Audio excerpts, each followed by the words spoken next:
उन्होंने कहा ये तो कोई बात नहीं है, मेरे ये हकीम बहुत अच्छा है, इंडिया से इसकी मेडिसिन वगैरह आती है, बेवलादी का इलाज बहुत अच्छा करता है। बस इसी में मेडिसिन के झांसे में हम लोग आके उसने ऐसी ऐसी दवाई दी, मेरे मियाँ का बिल्कुल दिमाग डैमेज ऑफ कर दिया था। फिर रात को उनकी डेथ हो गई है, तो मैं बेटा कुल करवा के आई हूँ। तो इसके बेटे ने और इसका जो नौसरबाज दोस्त है, उन्होंने मेरे घर में आके ईंटें मारी। मुझे जो हालात जो नजर आ रहे हैं, मुझे नहीं लगता मुझे इंसाफ मिलेगा, नहीं मिलेगा। क्योंकि नौसरबाजों की दुनिया है यहाँ पे। पुलिस वाले तो बड़े बड़े दावे करते हैं कि जी हम तो लोगों को इंसाफ देते हैं। कौन से पुलिस वाले दावे करते हैं? वो भी सामने तो आए, मुझे भी इंसाफ दिला के दिखाए। मेरे पास तो सबूत है, मेरे पास गवाह है।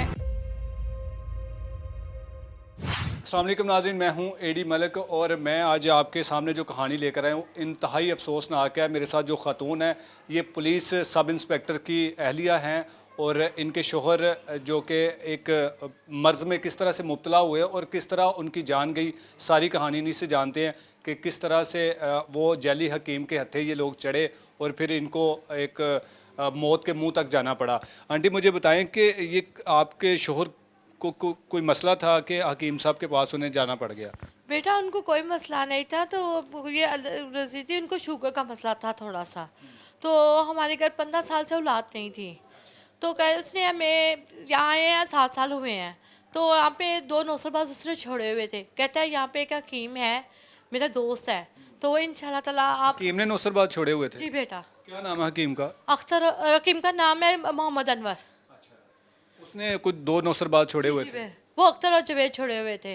उनको पता चल गया था कि जी आपकी औलाद नहीं है? जी बेटा, वो लोगों को फंसा कर वो इनको देता था, वो कमीशन खाते थे इन लोगों से।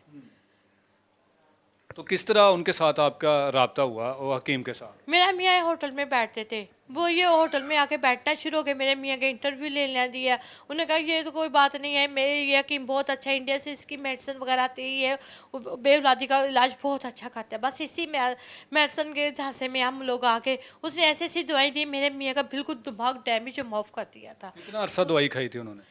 उसने तो 4 साल दवाई खाई है, 2-3 माह उसने खाई है बेवलादी की, फिर फालिज की खाई है बेटा। अच्छा, दवाई वो सिर्फ औलाद के लिए देते थे कि जी आप ये वाली दवाई खाएंगे तो अल्लाह पाक आपको औलाद देगा? जी बेटा। तो जब दिए 3-4 माह, उसे फालिज का अटैक हो गया। उसी दवाई खाने के जी बावजूद? बेटा। तो हम लोग हॉस्पिटल चले गए अख्तर, तो यही 2-3 नौसरबाज गए हैं, कहते तुम लोग कोरोना में डाल देंगे, धरा धमका के ना, तो हमें ले आए हैं। तो कहता मैं यहाँ पे इसका घर का पहले इलाज करूँगा। ये तो उसके पूरे जिसम डैमेज हुआ हुआ था, तो अब तक कि वो करवट तक नहीं ले सकते थे, ऐसी हालत हुई हुई थी। तो उसने ऐसी मेडिसिन वगैरह दी थी जो इसके पूरे पट्टे जोड़ थे, तो उसके फालिज नहीं था।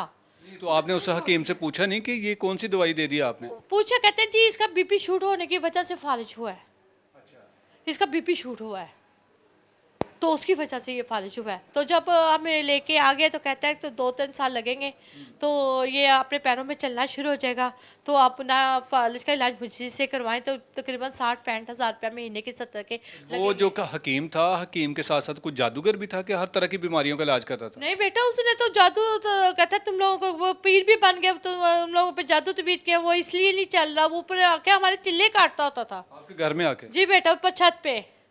असल वो मकान लेने के चक्करों में था। ये जो आपका घर है ये आपका अपना था? जी मेरा अपना है।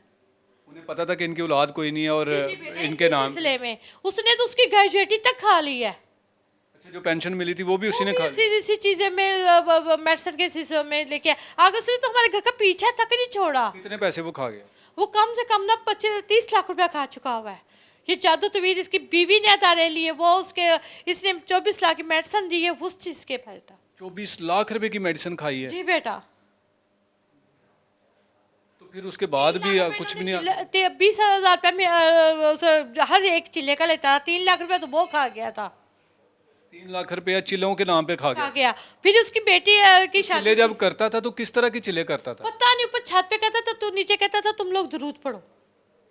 आपके मियाँ भी घर में होते थे हाँ तब? जी, मियाँ मियाँ के सामने अब लोग तो मियाँ मियाँ तो कहते हैं, वो चल ही नहीं सकते, तो वो बेड पे थे। तो अभी हकीम कहाँ पे है? यहाँ पे आके छोड़ गए, भाग गए नहीं, यहीं ये से? कलंदरपुर है, उसका अपना घर है। अभी भी वो लोगों को इस तरह की दवाइयाँ देता है? अभी भी लोगों को फोन पे बताता है, तो यानी कि चोरी दवाई अभी भी दे रहा वो। तो आपके शोहर की डेथ कैसे हुई? मेरे शौहर की डेथ ऐसी हुई है कि वो लेटे हुए थे, उसके बेटा वकील और उसका जो आया है दूसरा बेटा, शमस जिस पे आगे भी पर्चे हुए हैं।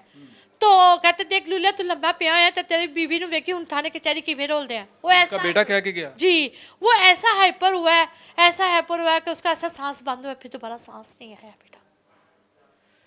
घर में डेथ हो गई? घर में नहीं, हॉस्पिटल में हुई है बेटा। हॉस्पिटल ले गए थे आप? जी फिर रात को उनकी डेथ हो गई है, तो मैं बेटा कुल करवा के आई हूँ। तो इसके बेटे ने और इसका जो नौसरबाज दोस्त है उन्होंने मेरे घर में आके ईंटें मारी हैं।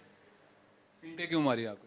कि मुझे डराया धमकाया कि ये आप केस ये घर छोड़ के चले जाए? ये केस वापस ले ले तो हम घर छोड़ के, क्योंकि मेरे मियाँ की ज़िंदगी में ये केस स्टार्ट हो गया बता के इन वाला।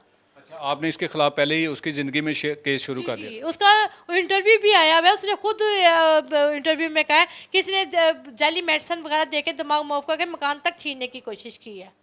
आपको लगता है कि ये जो आपके शोहर की डेथ हुई है इसकी ही जैली दवाइयाँ खाने से हुई है? तो बेटा जब वो हकीम है ही नहीं है तो फिर क्या खिलाता रहा है? तो आपने उसके खिलाफ कोई कार्रवाई की है? बेटा मैं CCPO भी गई हूँ, खुली कचहरी में भी पेश हुई हूँ। वो कहते हैं कि आप लोग पर्चा दो, तो जो SP कैंट में उन्होंने पेंडिंग में रख दिया हुआ है। तो जो मेरा ईंटों वाला केस है वो भगवानपुरा DSP ने उसमें पेंडिंग में रख दिया हुआ है। अभी तक केस नहीं हुआ? कुछ नहीं हुआ। अब वकीलों से तो सारे पुलिस वाले ही डरते हैं। इसका बेटा वकील लेके जाता है साथ? हाँ जी, एक उसने आप तो वकील छोड़ा हुआ, वो तो इतना बदतमीज बगैरत इंसान है। वो तो मुझे धमकाता कहते देखिए अब तेरा मैं घर कैसे बुकवाता हूँ। तो पुलिस अफसरान कहते नहीं कुछ भी कि यार ये किस तरह की लैंग्वेज इस्तेमाल? वो कहते वकील है, हम लोग इससे क्या करें, हम क्या इससे हम लोग लड़ाई लें। तो आपने उनको कोई पैसे देने थे कि मुकदमा दर्ज करवा लेना था? तो बेटा कहाँ से दूँ, अभी तक तो मेरी पेंशन नहीं लगी। अभी तक उनकी पेंशन नहीं लगी भी जो? अभी तक नहीं हुई। क्या कहते हैं? कहते हैं हो जाएगा, इस माह हो जाएगा, 2 माह का प्रोसीजर कंप्लीट किया, कागज वगैरह कंप्लीट किए हैं। तो आप जब अपने शोहर के जो मौत का मुकदमा है तो वो दर्ज करवाने के लिए आला अफसरान के पास जाती हैं, उनको बताती नहीं कि जी मैं एक पुलिस अफसर की बेवा हूँ? बताया तो उन्होंने सेक्शन सर्टिफिकेट बनाने के लिए कहा था, तो वो बनवा के अब दिया। तो कहते हैं इंशाल्लाह ताला इस महीने नहीं तो अगले महीने लग जाएगी पेंशन। आपको लगता है कि आपको इंसाफ मिल जाएगा? मुझे जो हालात जो नजर आ रहे हैं मुझे नहीं लगता मुझे इंसाफ मिलेगा। क्यों नहीं मिलेगा? क्योंकि नौसरबाजों की दुनिया है यहाँ पे। पुलिस वाले तो बड़े बड़े दावे करते हैं कि जी हम तो लोगों को इंसाफ देते हैं। तो कौन से पुलिस वाले दावे करते हैं? वो भी सामने तो आए, मुझे भी इंसाफ दिला के दिखाए। मेरे पास तो सबूत है, मेरे पास गवाह है। IG पंजाब बड़े बड़े दावे करते हैं कि जी हम तो लोगों को दहलीज पर इंसाफ देते हैं, और आप तो खुद एक पुलिस एहलकार के अहली हैं। मुझे तो कहीं कहीं नहीं इंसाफ मिला। थानों गए, CCPO ऑफिस, खुली कचहरी में धक्के खा खा के पुत्र 1.5 साल हो गए धक्के खा रही हूँ मैं। तो आपके जो अफसरान है वो आपको देख रहे हैं, उनको कोई पैगाम देंगी? उनको यही पैगाम दूंगी कि अगर हक सच है की बात पे इंसाफ करना, अगर मैं गलत हूँ ना तो मेरे पे बेशक जो मर्जी करा, पर जो हक है वो उसका साथ दे। ये बेहद की बात ना करे, वो भी तो आपका बेटी भाई था। अगर पुलिस बीवी के साथ ये सलूक हो रहा है, कल और पुलिस वालों की बीवियों के साथ होगा। हम इंसाफ किससे मांगने जाए? पहले काले कोट वाले कहते हैं कि जी हम लोग इंसाफ देंगे, तो काले कोट वाले खुद मुकदमे कर रहे हैं। जब इनका दीन ईमान ही नहीं है तो ये लोग क्या कर सकते हैं? आपसे किसी पुलिस वाले ने पैसे मांगे? आप पहले जो SHO था ना खिजरे हयात, कौन से थाने में था? ये हरबसपुर थाने में था। उसने पैसे मांगे आपसे? जी पैसे मांगे उसने, तो मेरा तो मुकदमा मुझे उसने इतने धक्के सुबह से लेकर शाम तक मुझे थाने बिठाए रखता था। खिजर हयात जी क्या कहता था? कभी कहता है हेल्थ वालों की रिपोर्ट आ जाएगी, कभी कुछ कहता है, कभी कुछ कहता है। वकीलों ख्वार कर रहे हैं, जलीलो ख्वार कर रहे हैं। वकीलों ने इसे पैसा खिलाया दिया हुआ था। आपके पास नहीं है, आपने नहीं दिए? मैं क्यों दूं? मैं झूठ का साथ मैंने नहीं देना। देना तो साक्षात से इंसाफ दे, पैसा मैं किस बात पे इनको दूं? हम लोग झूठे हैं जो पैसे दे इनको। ये जो हकीम है, लोग पैसे दे के केस करवाते हैं। हकीम आपको लगता है कि ये कोई बासर है, कोई इस तरह के ये हरकतें? बेटे को वकील बना दिया हुआ है, वो बेटा वकील है, वो कोर्ट से कोई ना कोई चीज लेता है। अब मुझे फिर 3 बजे थाने बुलाया उन्होंने। कोई क्यों बुलाया आज? जी कोई ना कोई वो वहाँ से एप्लीकेशन लिखवा लेते हैं तो मेरी हाजिरी शुरू हो जाती है। फिर यहाँ का जो SHO वो अच्छा है। वो मेरे अब जो SHO है? हाँ जी वो मेरे कौन SHO अब तैमूर साहब है। अब वो मेरे साथ वो बेइंसाफी नहीं होने दे रहे। ये जितने मर्जी ले आए वो कहते हम पता है ये झूठे हैं, पर SHO क्या करे? SHO ने तो भेज दी है कि पर्चा दो, तो आगे दूसरे अफसर वो नहीं दे रहे। जी बिल्कुल, आपने सारी बातें सुनी कि किस तरह ये एक पुलिस अफसर की बीवी बेज़ारो मददगार है, और हमारे जो अफसरान हैं स्पेशली आईजी साहब जो टीवी पर आकर बड़े अंदाज में बयान देते हैं कि जी हम तो गरीब लोगों की मदद के लिए हैं, हम हर पाकिस्तानी शहरी की हिफाजत के लिए हैं। भाई आप किसी की हिफाजत ना करें, सिर्फ आप इस अपने पेटी भाई की अहलिया को इंसाफ दे दें, हमें ये लगेगा कि जी आप हर किसी को इंसाफ देते हैं। इसी के साथ इजाज़त चाहूँगा।